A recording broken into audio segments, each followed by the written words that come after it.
Yo, Crypto Nation and mining family, what is going on? All right, got my audio. My audio is working today. Yay, I remembered to turn NVIDIA broadcast on. Thank God, I was questioning myself for a second. Whew. Woo! So how are all of you FA people? Yo, what's going on, mining? Hodl going? What's up, Gearhead GPU guys? What up? That's what's up. Crypto Bedell dropping the FA. That's what's up. Yeah, fucking. I got the talking about like Gearhead stuff, man. Bro, bro, but fucking legit, bro. Just saying, legitness, and it's got like the brake and clutch grips too. Oh. What these really work great on is my sim racing wheel, because the sim racing wheel has been like kind of like, I don't know, I guess the way that it like the force feedback through the steering wheel, and I'm like kind of gripping the steering wheel a little bit more and utilizing the thumb and the palm of my hand a little bit, it just kind of like puts a little bit of stress right across the knuckle. So since I've been wearing these the last couple of days, the knuckle up in here has not been jacked. I'm like, oh my god, I could touch it again. It's not like swollen. It's been like popping like crazy, but much happier with a little bit of pressure from the a riding glove on there. It's like, yeah, serious racing. Oh, bro. Have everything here? Okay, well, I was thinking about getting a little like, man, you guys can judge me all you want. I'm a fucking nerd, dude. I'll admit it. So I'm gonna fucking, with my gaming side of my channel, I don't know if I'm gonna rebrand it or not yet. I'm still contemplating on that aspect. I probably will rebrand. Just so that, you know, I can kind of have a little separation of my gaming channel versus here. And I'm gonna get a little. I'm gonna theme it out a little bit. So, what my thoughts was for my gaming side of my channel was, depending on the game, depending on what kind of attire I was actually gonna be wearing. So just kind of fuck around and have some fun with it, you know. I got a Halloween cos. It all stemmed from me grabbing these for racing, and I was like, man, you want to be cool? If I can get one of those leather helmets, you know, the old school style, and get the old school riding goggles, dude. And then you put like a gator on, right? And you put a gator on with a skull right up into the front. Bam! The skull face matches with this. I've got a cool little goth outfit to go along with it. Oh, bro. and And because like I don't want to have the speakers reverbing and everything, I also grabbed a set of wireless earbuds that I've got to figure I can get my computer to see my wireless earbuds whenever I like open the case up and put it. This is when you put it into discovery mode. And these things aren't nothing special. Whenever I called up Mikkel on these, he said I sounded a little far away. So I had to speak up just a little bit. I don't know if it was just that I was trying to not yell, like talk loudly like I normally do. But yeah, I felt like I had to talk up a little bit louder to have a phone conversation with these. Wasn't bad, but sound on this is decent, so I'm happy with that. But now trying to get these to work with my computer. My computer does have Bluetooth on it. It's not having a problem. As soon as I go like this, it like instantaneously sees this. I was like, damn. So I thought it was my phone interfering with it because I paired it up with that first, and it was like, nope. So I don't know if I've got to put special software to allows me to use this in a while, like it where it keeps pinging for it. I don't know how to. It should be able to be done. I just got to go through and figure it out. I just got these, so I've been playing with them for just a little bit. And I'm sure that this thing should be able to pair up with everything. I should be able to pair this up with this the Valve Steam Deck. This thing should work with that without an issue. It should be able to pair up with any other device, just like any other set of wireless headset, as long as it's Bluetooth enabled. I should be able to use it. For whatever reason, as soon as I pull them out of the case, like it sees the case, but won't see them as they're transmitting. Like it's not looking for it afterwards, or it doesn't know how to as an individual left and right. It's weird. So I'll have to figure out if there's software I'm missing. It's probably software. Usually is. But I'll have that figured out. It's like I developed carpal tunnel from my PS5. I know what you're saying on that one, bro. Like, where you're sitting there and you're playing and you gotta like pop your thumb and your thumb just goes cold and numb. Yeah, I get the swelling of the first knuckle over all the years of playing. You know, I've got many moons of playing. I'm an old fart. I got gray hairs. I'll admit it. But I've actually got the little helmet here, dude. When I saw it and I was like, bro, that's cheap too. It's not old. It's new helmet. Super cheap. Came from China because, you know, everything's made in China. Let's be real. But, bro, I know you can call me a nerd, but it's a leather helmet. The goggles. I mean, like, it's all about the goggles, bro. Gives you that kind of vintage look with this. Oh, epic. I don't care what you got. You can judge me all you want. The other channels that have absolute nothing but fun, dude. I do not care. It's not supposed to be taken seriously.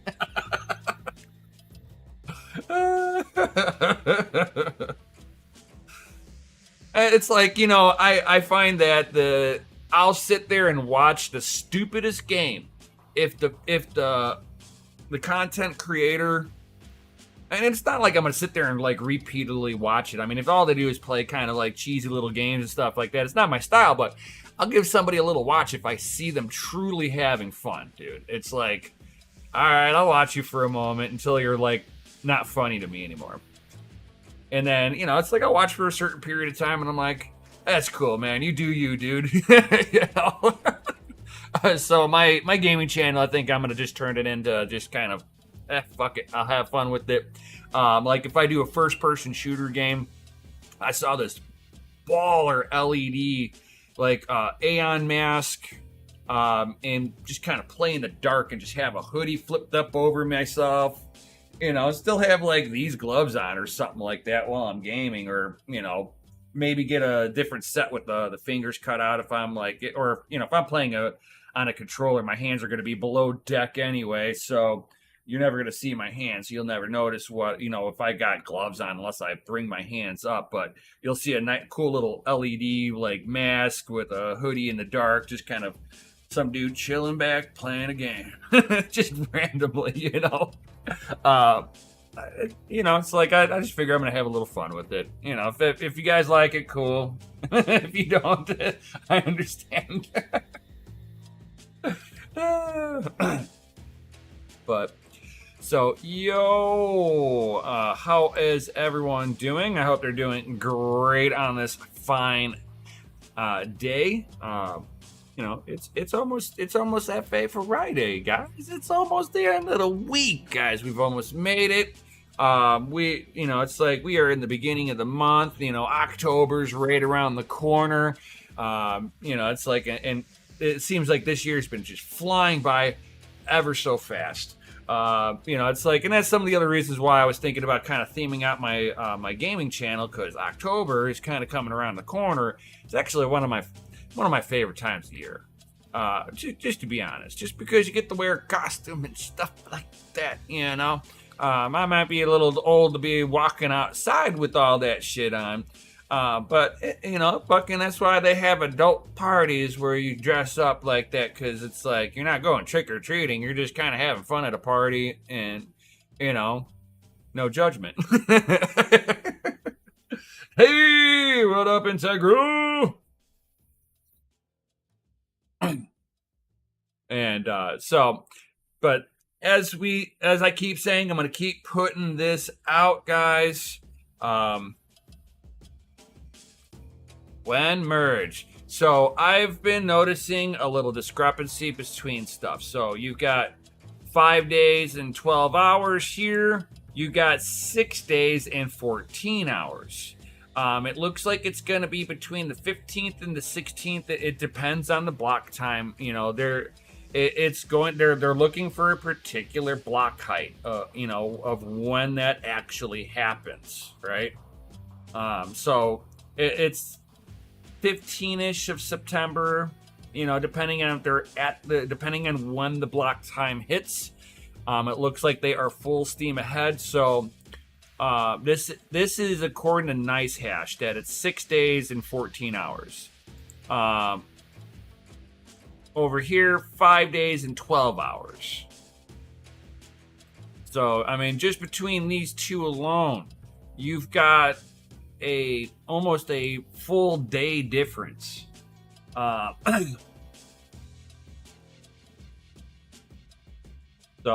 you know, to kind of be careful of this. You know, I would think that NiceHash would be a little bit more accurate. Also, Hive also does this, is looking at it this way too. I don't know if I had that tab. I think I closed that one out accidentally. And will it go this way?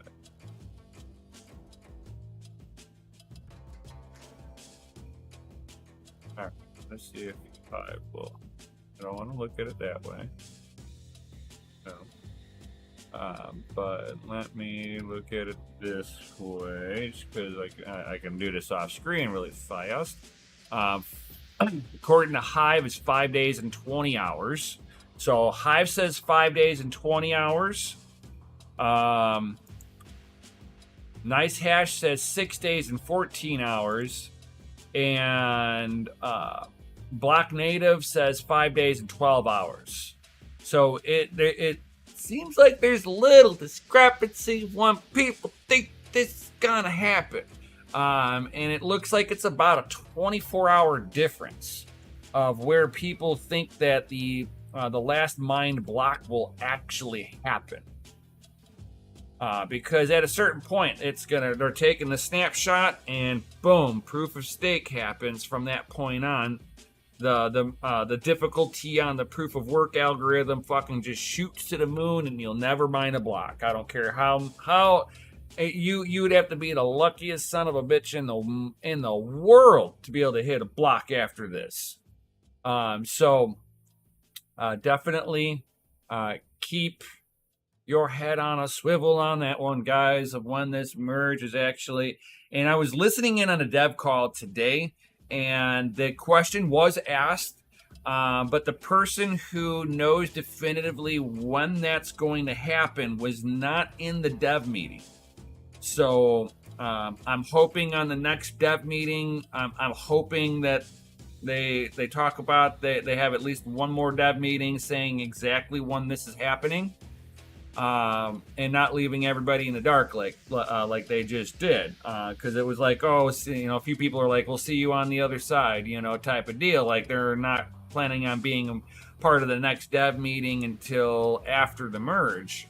So either the next merge meeting is post merge, or not everybody's going to be at the next dev meeting, but hopefully they make an announcement of exactly when they're now that we're getting closer. And you know, as you get closer to that merge date, the data will come in a little bit better for everybody to you'll see everybody kind of tighten up their numbers. It won't be so loose like this, but it's kind of weird to see that Hive has it as 5 days and 20 hours, and NiceHack has it at 6 days and 14 hours. And between blocknative.com and Hive, we're only a 6-hour difference between these two. Huh.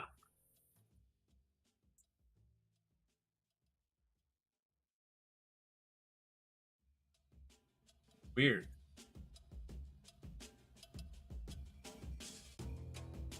Very weird. So, I'm seeing that a couple of them are kind of agreeing with Hive on the lower end, which will be 5 days and 12 hours, or 5 days and 20 hours. You know, a 6-hour discrepancy. That just depends on how quickly the blocks. So they're just kind of estimating where the block height's going to be and when it's going to land. Because you know, block times are fucking insanely fast on Ethereum, but get congested very quickly at the same time, because they just can't handle the throughput, and going to proof of stake ain't fixing the throughput.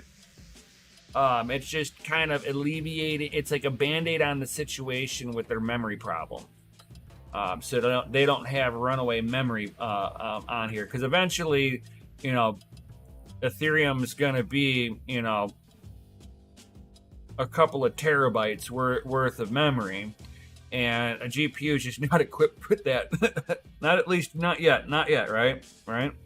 So they knew that they were going to outgrow GPUs at some point in time, and was going to need to go over to more industrial hardware.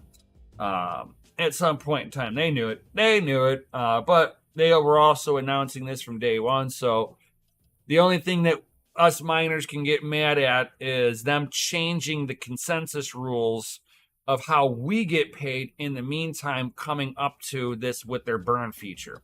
That was not part of the initial rules, but I digress on that one. That's a whole different topic. Think I'm gonna solo mine last day. I mean, you could try. I don't think it's going to be really worth it. But it's... I mean, you can't go wrong with it. I mean, you're just burning a little bit of electricity. So, I mean, if you don't have a huge farm, or you do, and you can absorb a potential day's loss of mining revenue, then cool, more power to you. More power to you. It's like 5 gigahash. Woo! So I mean, you're in my ballpark. You're just a little bit bigger than me. A little bit GPU wise bigger than me. But I'm also running ASICs. I've got ASICs on Ethereum Classic. I've got Bitcoin ASICs also. So I don't know if you're GPU exclusive or not. But GPU to GPU, yeah, you're bigger. You're a little bigger than me. Feeling risky. Man, go for it, bro. Let me know how it goes. Seriously. Let me know how it goes. All you have to do, if you hit a block, just type into the comments on this video and just put blocked it, and I'll pin you.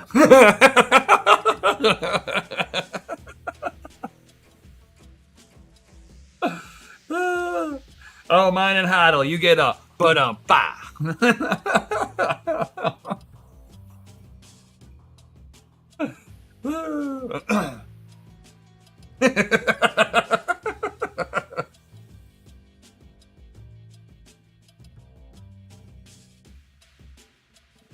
Buck, if anybody mines on that last day, solo mine.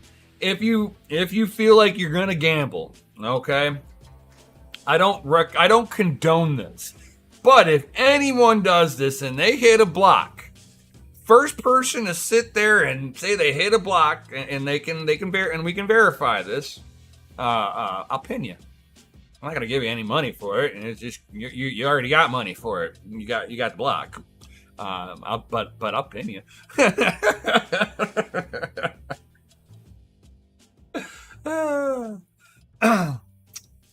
Oh yeah. Good times, guys. And then talking about the big big portion of the conversation. Something that I've heard of people talking about coming up. I wouldn't call it FUD. Okay, so if anybody's new here, FUD. It's an acronym: fear, uncertainty, and doubt. Right. So basically what's coming out is like, okay, for if you're holding any amount of Ethereum, you have Ethereum 1.0, right? Well, 1.0 will be gone, and you have to basically, you're transferring from 1.0 to 2.0.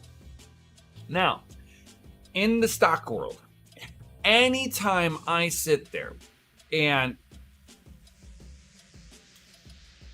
how can I put this? Anytime I take stock A and buy and I buy stock A, right? And I'm sitting there, let it ride, and I sell stock A and I buy stock B, right? Well, I have to sell it and then buy. That is a taxable event. Even though all I did was doing a quick exchange on them, right? There was no dollar traded into my bank account, no money between the brokerage. It was here's a stock certificate. I'll trade you your stock certificate for my stock certificate, right? That there is a taxable event. That is trading, right? So basically the ruling is on there is, if I do that, you have to sell the stock A to buy stock B, right? And in the stock world, that's a taxable event. And we're now coming up to the merge. Is that going to be still held true here, right? Do you have a taxable event because you traded from Ethereum 1 to Ethereum 2? It's like some people are like, you're in for a big hefty bill here. And I would sit there and say no to that. That would be like, how can I put it? If the same company, if you own a stock and the company rebrands itself, this would be into the same category in traditional stock market. Would be, okay, you have stock that you bought and they switched gears or something and changed everything up, and they're like, oh my God, we found our calling.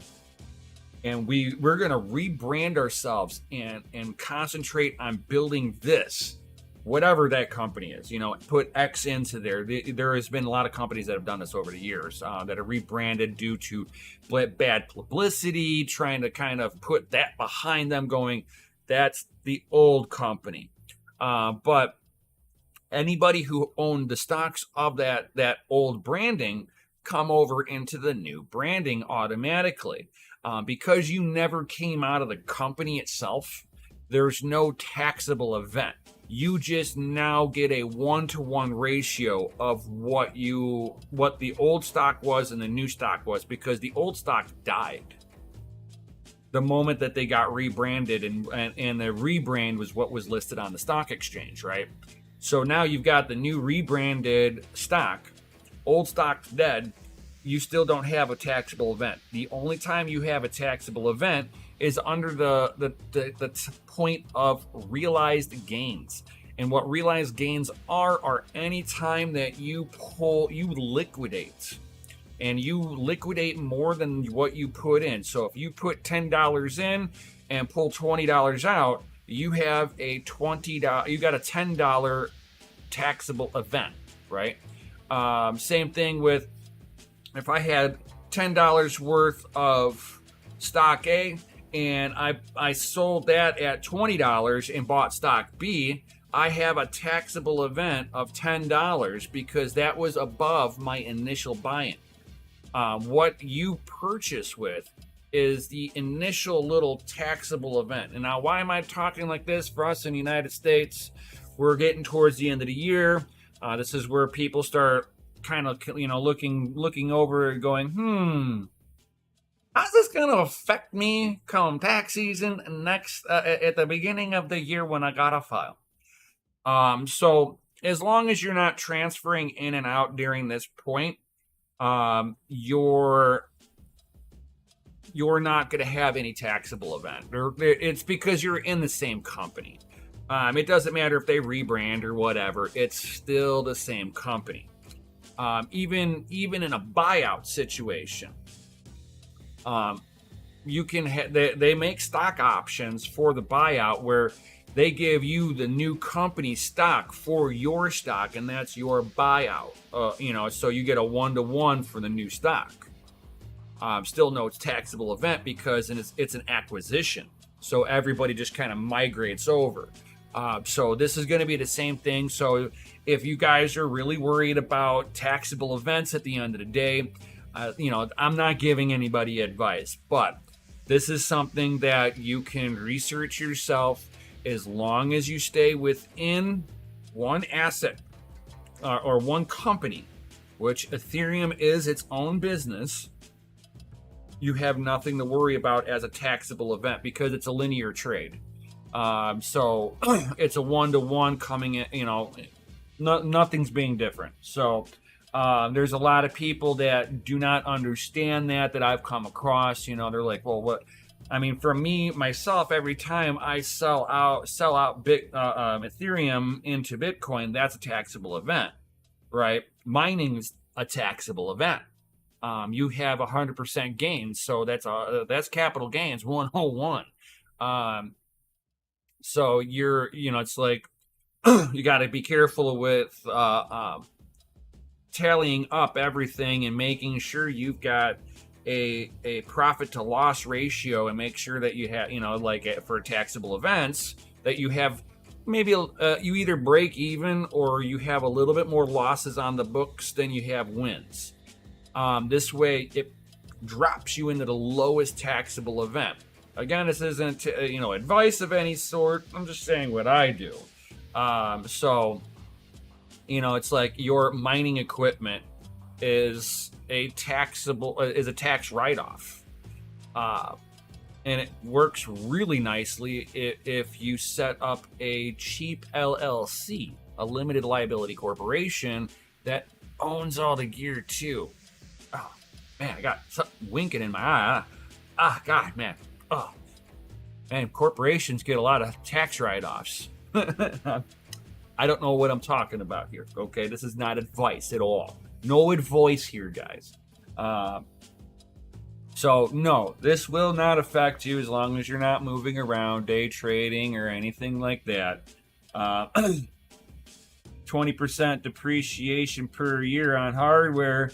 Hells yeah, mine and hodl. You know what's up, dude. You know what's up. When you know, right? I kind of try to sneak out a couple little alpha bits out of my head, man. It's like, boom.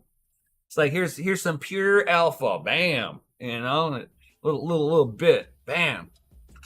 Little RAM dump right there, bam.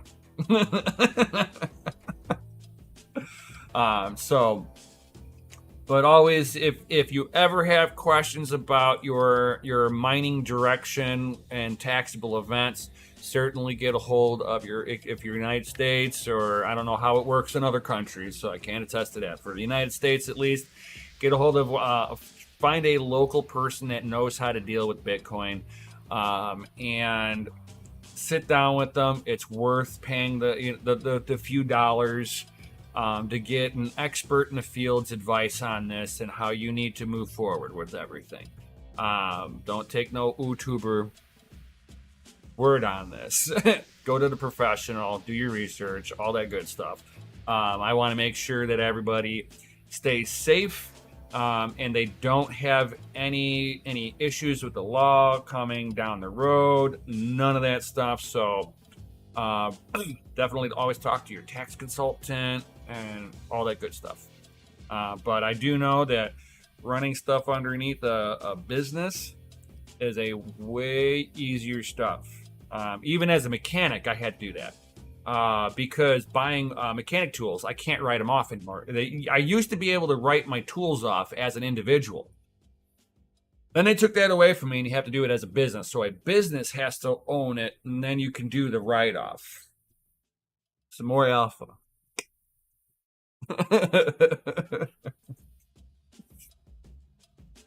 You get 3 years to write depreciation off. That always helps.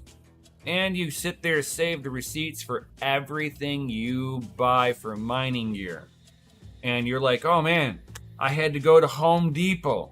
Well, track how much mileage you did, because that was a business drive. Your car was being used for business purposes for a moment. Alpha. There's so many little things you can do when you got a business. And when you got a business, that's when you want tax consultants and, financial advisors on the business. Pure alpha there. But not advice. I'm not telling you what to do. I'm just saying what I would do.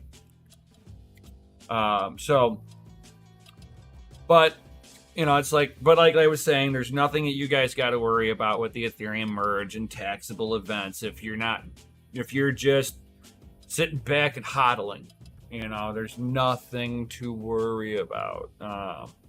It looks like there's going to be on and off ramps for Ethereum 2.0. So there's that. I saw the on ramps, but I started seeing some of the off ramps too. So it looks like you will be able to trade in and out of it. But if you lock up your coin for staking, your coin is locked until the Shanghai update. Don't know when that's going to be.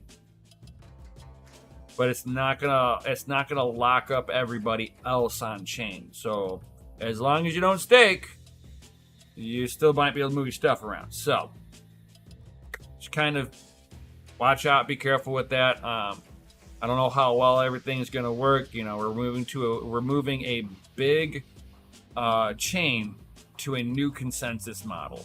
So God knows if they're going to have what kind of potential early hiccups, not just Ethereum might have, but what the exchanges, are they going to have node issues with node dropping in and out?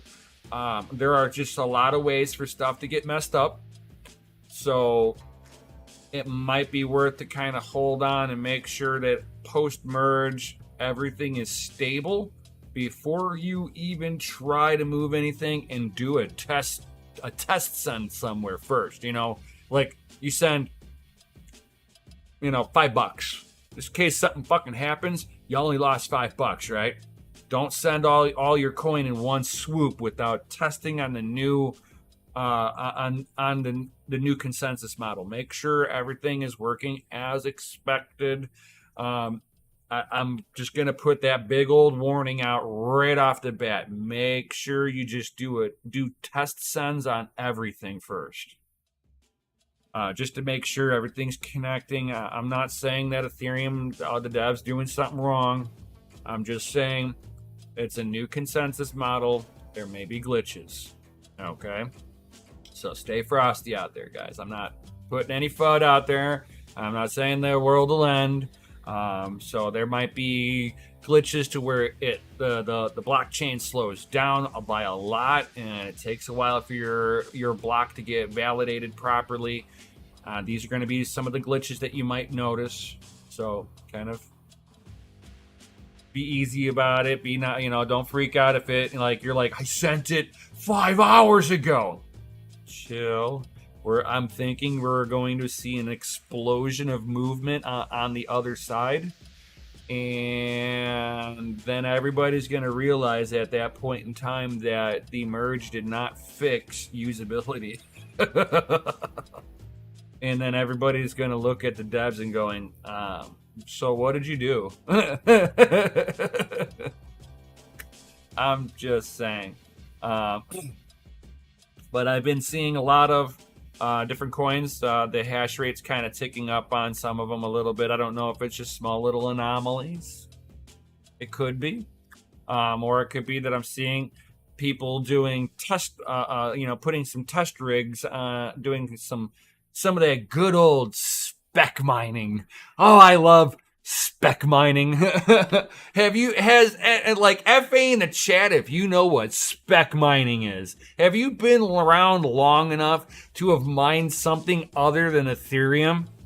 Then you too might be a spec miner.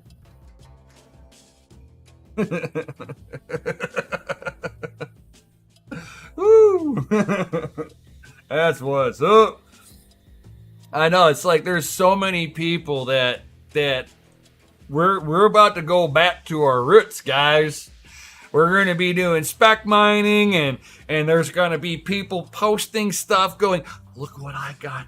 I made $20 today on 8 cards. And you're like, what the hell were you mining? And he's like, I can't tell you, it's a secret. I don't want you to get on there and take my profitability away. And I'm like, touche, I probably have more hash rate than you. Yeah, I'd probably take your fucking your coinage away from you like stealing candy from a baby.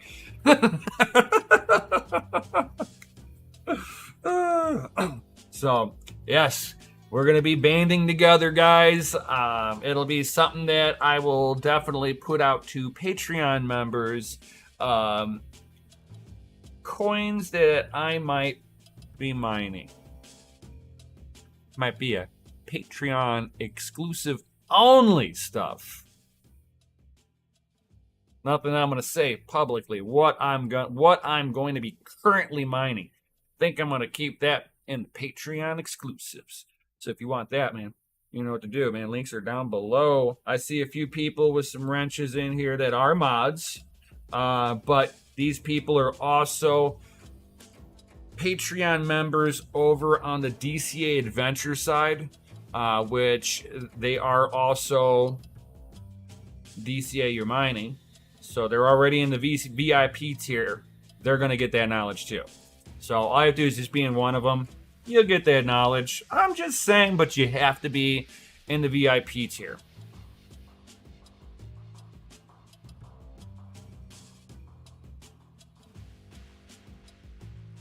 No kidding, Flying Brian. That is awesome. 20 years or so. That is awesome. Yeah,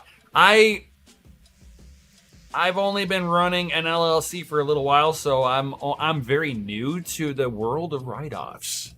Man, anything's right, man. If you go on vacation, right? Go on vacation.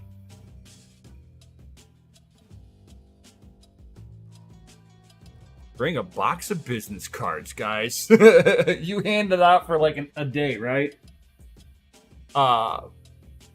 And that counts as business trip now. The whole trip is a business trip. All I have to do is have a meeting while on vacation. You plan a meeting around a vacation? Pure alpha. That's a pure tax write-off. The whole thing. Oh, it's awesome. Amazing stuff. Yes. I'm going on vacation here at the beginning of the year. Week-long trip with one of the local radio stations. And we'll be going to, I think, Dominican Republic. I've never been there. The last time I did this was like 2 years ago. We went to Costa Rica. Man, it was fucking cool doing zip lining in the mountains. Sometimes you just gotta live life, man. You just have to. I mean, I understand you gotta live paycheck to paycheck. Bro, I did that. Been there and done that. I have gray hairs for a reason. But yeah, now I'm like, you know what? I'm at a point where I'm good. So now it's time to start opening up a business and helping all of you awesome people. Yo. That's what it's all about. Community-led business. It's like, not too many people you see doing that where, it's like, I'll take input from you guys. You're going to have your rigs there. Is there a particular set of data that you're looking for. I mean, it's like there's certain things that won't be just readily available. I don't know what that is. I have no idea what that is, but I'm just saying, I'm sure there's probably a few things that, behind the scenes that me and Mikkel might not feel comfortable with letting somebody know. But if there's like data that not only benefits everyone, that you would also like in there, like one of the people is like, hey, I'd like to have a power meter on there so I can sit there and remote into it and see what the power usage is. So yeah, no problem, done. And I might have. It's like I'll have to figure out how that works and everything. I know Mikkel was playing around with it, and he's just like, ooh. I know Mikkel needs to go down there and set this thing up because I kind of want to see this thing. It's supposed to be like a 50 amp clamp that goes around there and it measures the amps on there. I like it. I kind of nerded out on it a little bit. Just a little bit. Right?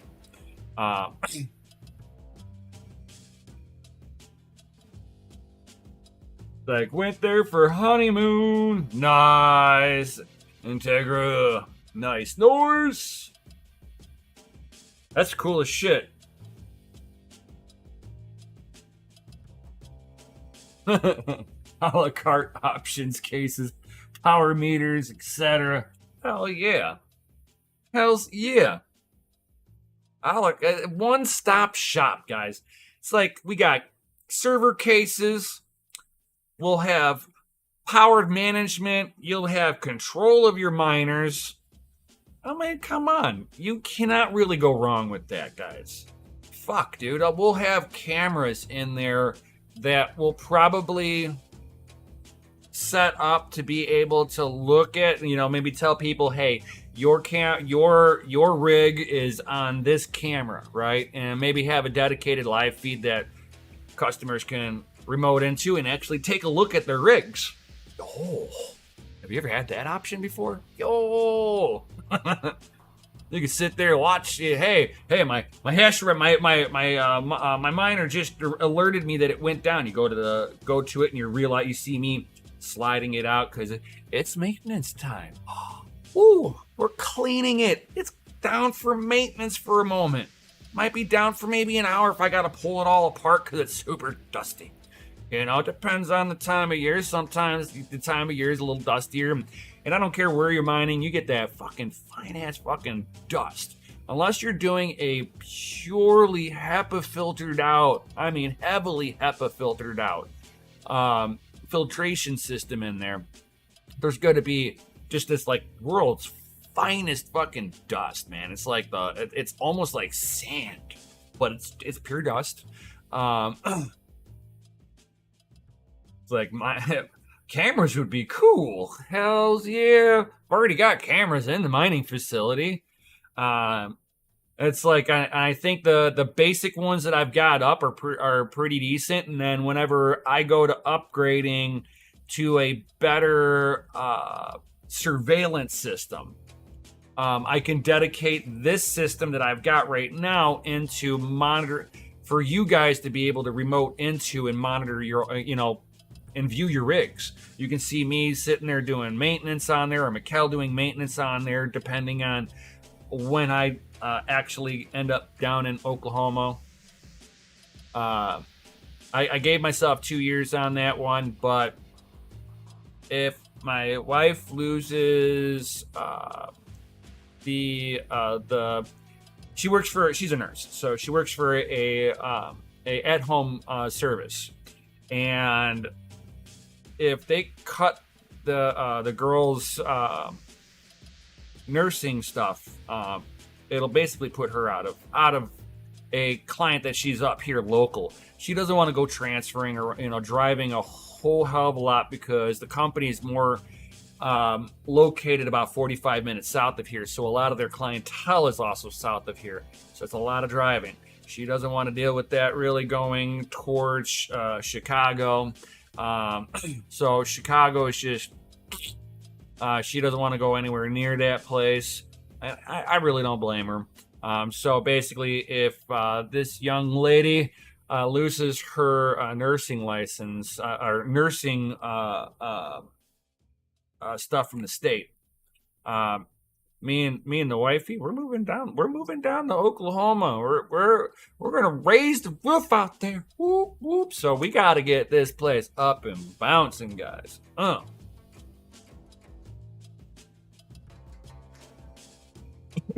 Hey, my rig's down. Checks case. Case on fire. Ah! It'd be like Hank Hill. Oh!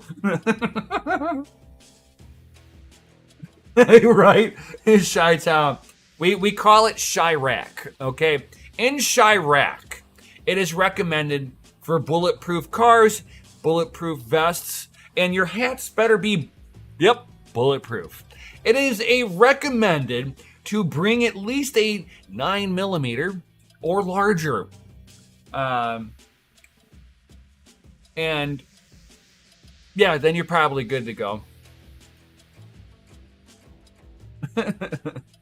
Chirac is a war zone. When as soon as the sun goes down, stupid comes out. I lived there for many years in Chirac. I'm a local Chicago boy.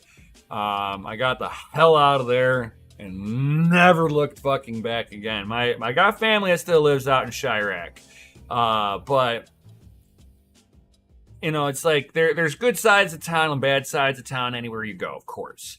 My family's on the better side of town. Awesome. There's less issues, thank God. But it's like, yeah, I'd rather not go out there and push the limits if I don't have to. I go out there packing heat every single time. So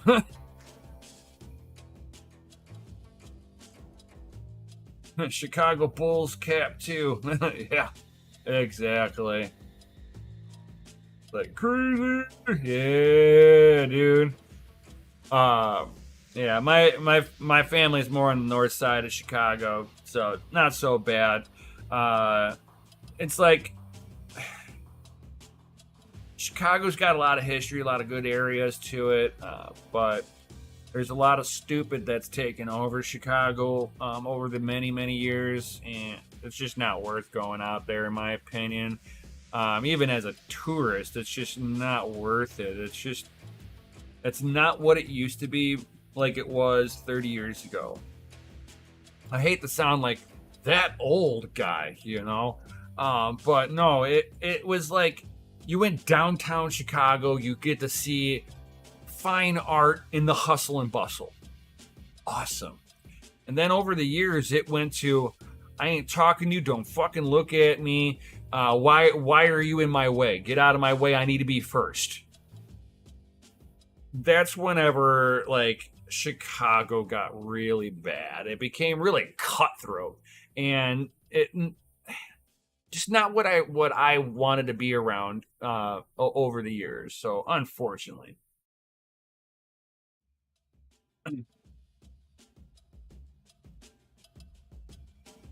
yeah, no more cash bonds for second-degree murder and kidnapping. Yeah, just book them and release them. Exactly, Gandhi.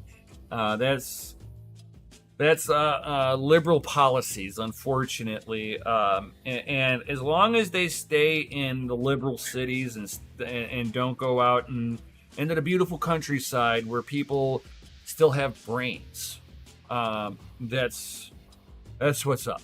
Just keep the stupid in your big cities, where you guys vote for stupid on a repetitive basis.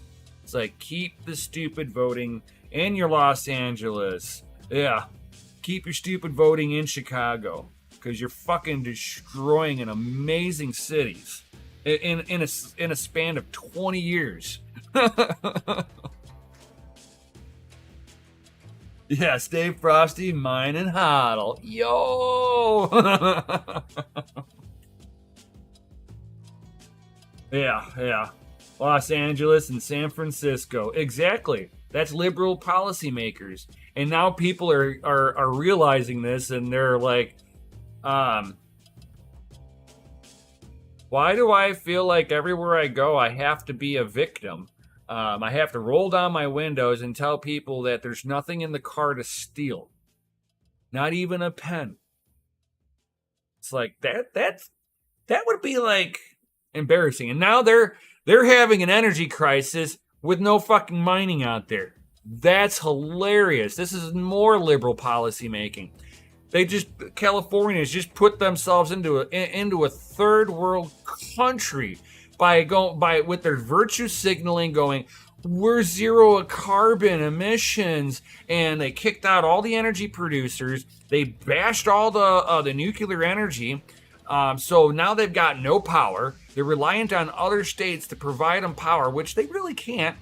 And then they want to make all cars electric out there with a failing power grid system and a company. What is it? PG&E. I think that's the company, or I think so. I think it's PG&E or something like that. Where they're big line the people who manage the lines in California are having massive fucking lawsuits right now because they caused fires, because they're overloading these lines because they're not running enough of them, and and they're already running. You can go into certain parts of California and you can see the power coming in, and it's like 12, 13 power lines coming in, and on a hot day you watch the power lines droop, and they measure the droops because if it gets too low it'll break, and when it breaks it comes down and hits the road below, and you're talking massive power. Woo! Enough to power cities. I mean, you're talking big power, guys, and they're not putting enough of them in because it costs too much. Way too much. I know what they were going to try to charge me to put in brand new power, right? It's fucking $1,000 a foot is what it would cost me to put lines in. $1,000 a foot. 1 foot. $1,000, right? I had one where it was a mile and a half away to be able to bring three-phase down, and they were more than happy to do it. $1,000 a foot. Oh.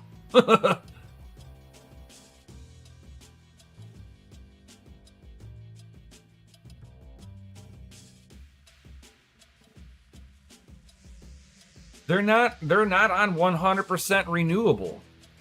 That's the virtue signal.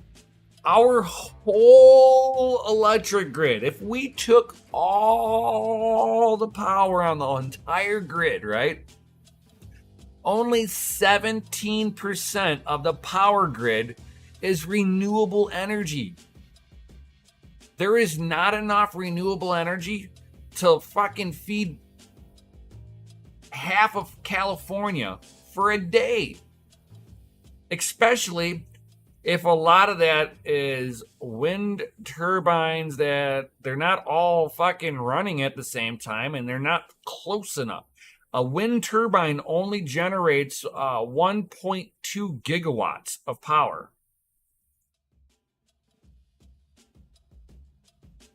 They're like gigawatt fucking generators. That is not enough to power up California ever. They're trying to sit there and say that the Hoover Dam is where they get all their power from. Wrong again. It's not. There was 3 power facilities feeding California, 2 of which are coal. So California can just eat it if they think they can virtue signal their way out of this one. They are getting their power mostly from coal generation. A little bit from the Hoover Dam. And the Hoover Dam has been on restriction. And this is because Lake Mead is at its lowest level in decades.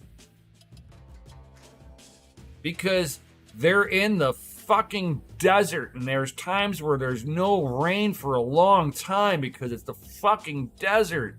But they're going to be like, oh, climate, you see? It's like, no, it's the desert. You artificially made a lake. This lake never was designed to be there.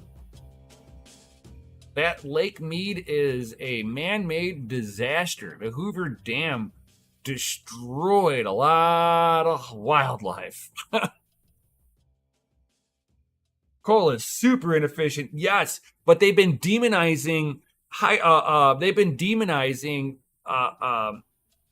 so much of nuclear power, saying how bad nuclear power is for the world. Blah, blah, blah. Well, right now, it's the cleanest energy resource. What are you doing when you have a nuclear power facility? You have a water turbine. What is the Hoover Dam? A water turbine. It's the same technology. So with the Hoover Dam, you've got gravity and flowing water. And in the nuclear reactor, you've got heat creating steam, creating pressure. It's like a steam locomotive. You have the same thing with coal. Coal being the thing that boils the water that turns this turbine. It's like it's all different energy sources to create more energy than what you are putting in. The sum going in has to net more than what can ever come out of it. And a turbine is one of the most efficient energy collectors. That's why it works. It's why it's used so widely. People just don't understand how power generation really is. Being a miner, I've taken a little interest in it just because it's, hardware. I love fucking hardware. And I know how an alternator works. So my brain I understand what they're doing. They're basically running a turbine engine with a big, gigantic alternator. That's why it's being ran in AC. Dun, dun, dun. Because it's alternating current. So, although even your phone runs on DC, it converts it here in the battery. At the charger, it converts it to DC. DC is you just can't run DC long distance. Is the problem? It's good for short little. It's like drag racing from A to B. Bam. AC can go to long distance. That's your marathon runner. And that's why California is able to pull power from such great distances away from California. But they haven't really done anything to solve California's aging electrical system. And they're now trying to, blame, they're gonna push harder for their liberal woke ideology with, climate change. And that's why it's like, no, you need to get power generation closer to you and be power energy independent, but you virtue signaled your way into a corner. So until the people in California start voting differently, there is nothing anybody can do to... I don't feel sorry for them. They voted their way into this. They could figure out how to vote their way out of this. Some people are starting to wake up out there. They're losing people by the truckload. So, it's kind of funny whenever you kind of dig into it and you see some of the semantics behind the scenes, especially in California.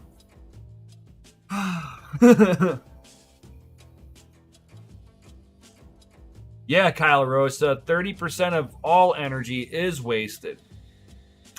Correct. And fun fact, an engine only captures, even with your Ferraris, Lamborghinis, Corvettes, all your high-end supercars, race cars included, they're I think on the high side of 33% efficient on energy capture. Due to mechanical loss in mechanical motion, mechanical friction, so many different things. I can really nerd out on you on how to build a hyper engine. Oh my god, I really could get you nerded out on that. There's so many cool little things that you can do inside of an engine to get the coefficiency drag internally to drop. Oh, Carosa, talking about piston drag. Oh, oh yeah, oh yeah. I mean, like you get short skirts. Oh, I love short skirts. Who likes short? If you like short skirts on your pistons, FA in the chat.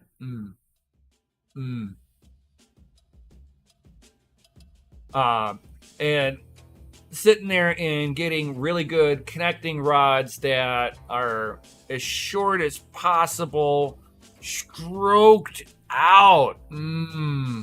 So much volume.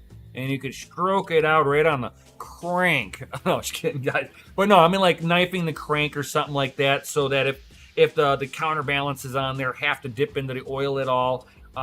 It's like you knife it so that it slices in a little bit easier, and then you got to rebalance your crankshaft. Sitting there, even going to a dry sump oil pump. Get that oil out of the way altogether, and only have the amount of oil that is required in the motor. I love doing dry sump oil pump builds. Because it lets you sit that engine just a little lower in that car, changes the whole attitude of the suspension in the front, and then you can slide the motor back a little bit into the tunnel. Oh, shorten your drive shaft length on there. You change the attitude of how the car gets onto the back wheels, and then you're sitting there, you're launching, and you're able to do 1.2 second, 60 foot, Ooh.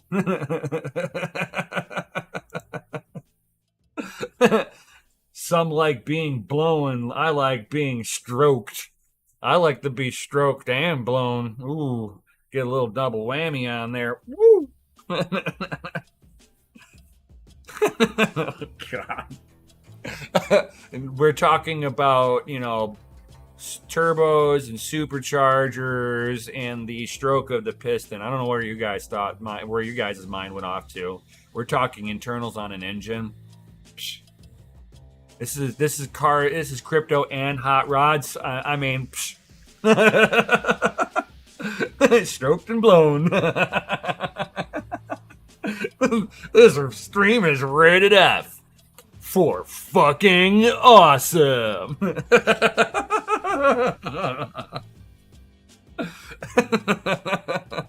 Oh, too funny, guys. Too funny. So, yep, it's at that 1 hour mark, guys. Define rods. Ooh. Oh. It depends on how hot you want them to be. No, just kidding. I don't know. It goes into different categories. Anything that's fucking old and hand built and stuff. I mean, pretty much. I mean, you can make a modern car a hot rod. Really. I prefer them a little older. Pretty much you can make a hot rod or have a street rod. Anything older than 1979s, from 79 and older, because in my opinion, as a hot rodder, cars really died after 79. The 80s came in, California fucked everything up as usual. California took away all the horsepower because they wanted to be more fuel efficient. People were smelling smog fumes. Instead of keeping it the fuck in their state, it got adopted everywhere. Instead of going, let's try to make these cars more efficient, they decided that they're going to make them less efficient and put filters on them. Oh, I've spent my whole career pulling these fucking filters off and passing emissions. For anybody who doesn't know what emissions are, because you're living in a cool area where you're in the countryside a little bit. Basically, back in the day, they used to take a little sensor and they stick it into the exhaust pipe and then put your car into a dyno and take it for a rip to like 45 miles an hour and the sensor would see how much bad exhaust would come out, right? This is for anybody who's not old enough, or they've never experienced that because they live in an area where it's nice and country and they don't have emissions out there. There are areas even by me that they don't have emissions. But I would take the catalytic converters off, and my cars would consistently pass with half of the emissions that it was required to, set by the federal government. I was able to pass with no catalytic converter on there, using half the hydrocarbons. Hydrocarbons is fuel, okay? So I would, with half the amount of fuel, unburnt fuel coming out, I want to say I was about 40% more efficient than what the federal government was requiring of my car. And all I did is I took the whole top end of that car apart. I ported the intake a little bit. I brought the heads to a machine shop, and I was like, I want a 3-angle grind on the valve face. And then I put I put 1.6 aspect ratio roller rockers, so the valves were opening up a little bit bigger. I put the supercharger cam inside of it, and I boosted the compressions on the heads. I took off 30 thousandths off the heads. I told the guy, I'm like, if I need to bring you the intake, I want as much off these heads as humanly possible before you think that there's going to be an issue. And I think he said he took 31 thousandths of an inch off of both heads. Slapped that back on. That thing was a little pocket rocket for being a 3.8 liter V6. Tell you what, it was supposed to have I think it was 40 or what was it? No, it's supposed to have 67 parts per million of hydrocarbon, and I passed with 37 parts per million of hydrocarbon with no catalytic converter on there. I'm just saying, there's so much efficiency being lost, and emissions do not help.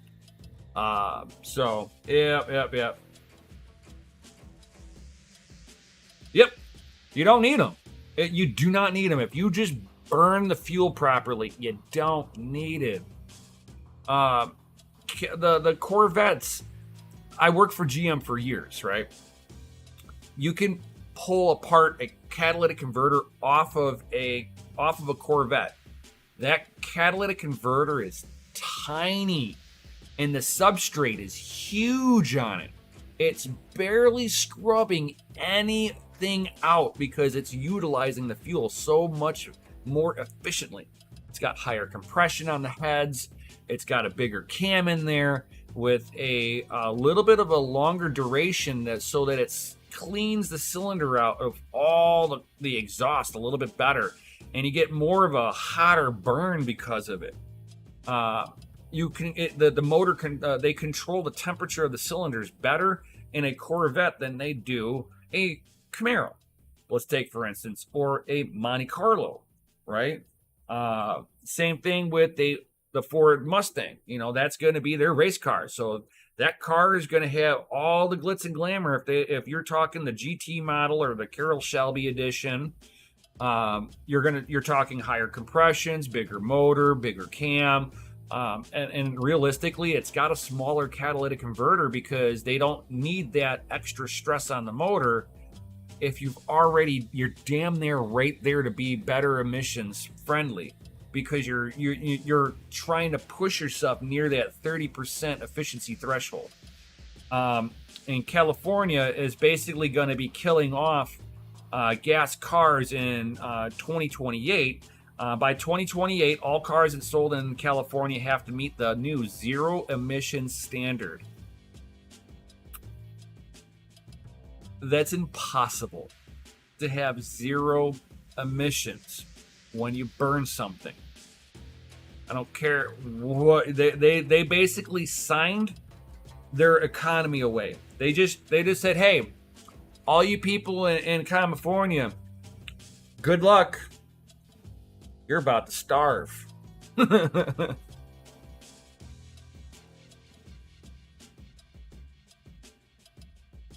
Yes, exactly, MC. Exactly. 100%. A 93 Toyota Supra with turbos. As long as you got the Jap spec, no emissions equipment, runs cleaner than the US emissions versions. Yep. And as soon as they put that catalytic converter on there, because it was failing by just like this minuscule amount, and they made them put these giant fucking cats on there because of two things. They put the imports in on a different standard. That was one. And they knew it was going to kill the horsepower, so it wouldn't technically be faster than the American market. The American market would have faster cars because they weren't at the same standards as the imports. Because they were trying to, like, I remember when they were banning the fucking the Nissan Skylines because it didn't meet all the crash and safety stuff. They were trying to keep these fucking Jap cars out of the market by any means necessary. And when they did come into the market, they fucking handicapped them.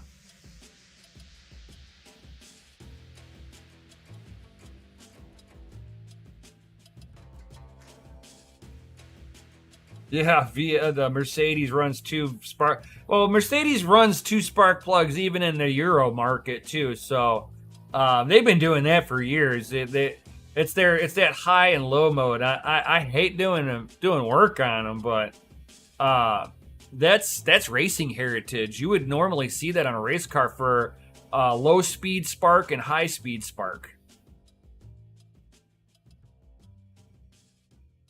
And yes, the new modern stuff is effing junk. Junk. So, all right. Well, I'm almost at that 20 minutes over, guys. I appreciate everybody being here. Talk a little bit about the Ethereum merge on there. Just kind of pay attention to when your pool that you're mining tool is actually ending their mining.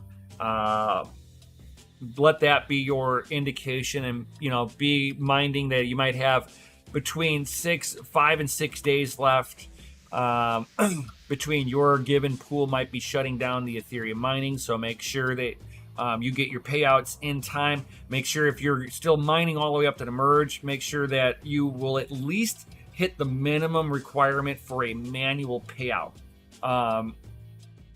Just kind of, just make sure that everything is running nice and smoothly, right, guys? I've been keeping an eye on all of this stuff, too. I know that I get payouts pretty quickly. So I'll mine as close to the merge as I can, and then I'm out of there.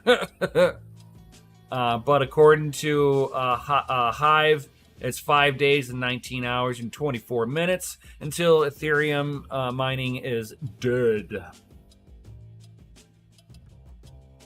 Yeah, that can get expensive for sure, guys. For sure.